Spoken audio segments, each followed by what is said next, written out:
आइए एक मतला और दो शेर हाजिर करता हूँ बतौर खास मुलाजा कर ले।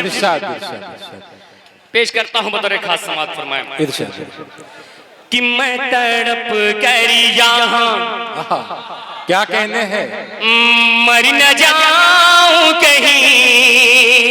अल्लाह सुने, मैं पढ़ के बताता हूँ, आप सुनकर बताइएगा। पेश करता हूँ मुलाजा करें कि मैं तड़प कर यहाँ मर न जाऊं कहीं, मेरे मौला मदीना बुला लीजिए।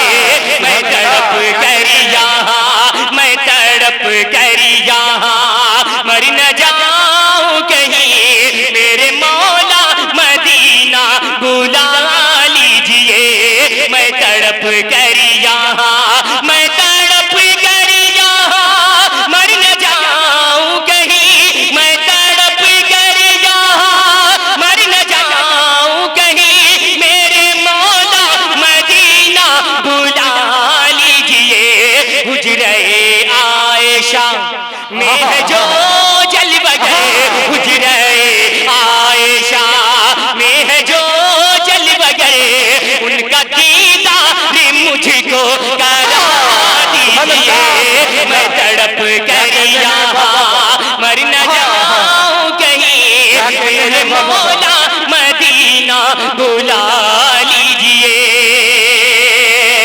और अब्दुल बारी साहब और दिल भाई एक शेर तारीख की रोशनी में तमाम उलमा और इकराम के हवाले से पहुंचाता हूं। सागर साहब आपकी भी तो जो पेश करता हूं खास मुलाजा कर ले कि सांप की शक्ल में,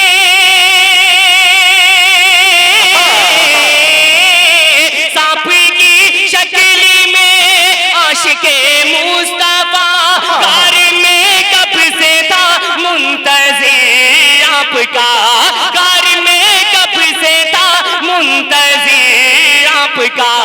जब न रस्ता मिला दस के उसी ने कहा, जब न रस्ता मिला दस के उसी ने कहा, बकर पाओ अपना हटा लीजिए। मैं तड़प कर यहाँ मर न जाऊं कहीं, मेरे मौला मदीना बुला लीजिए। क्या कहते हैं बाबा बाबा बाबा, सुभान अल्लाह सुभान अल्लाह। क्या क्या तारीखी अशार पढ़े जा रहे हैं, जिंदाबाद जिंदाबाद। पेश करता हूँ एक बंद और बतौर खास मुलाजा कर ले कि जब सुना है उमर ने कलाम खुदा, जब सुना है उमर ने कलाम खुदा, तब तड़प कर उमर ने नबी से कहा, मेरा सोया मुक़द्दर जगा दीजिए, मेरा सोया मुक़द्दर जगा दीजिए। आज कलमा मुझे भी पढ़ा दीजिए। मैं तड़प कर यहाँ मर न जाऊं कहीं। सुभान अल्लाह सुभान अल्लाह। क्या कहने हैं शमशेर जहां गंजी, वाह वाह वाह लीजिए। माशाअल्लाह, अल्लाह सलामत रखिए आप लोगों को। आमीन।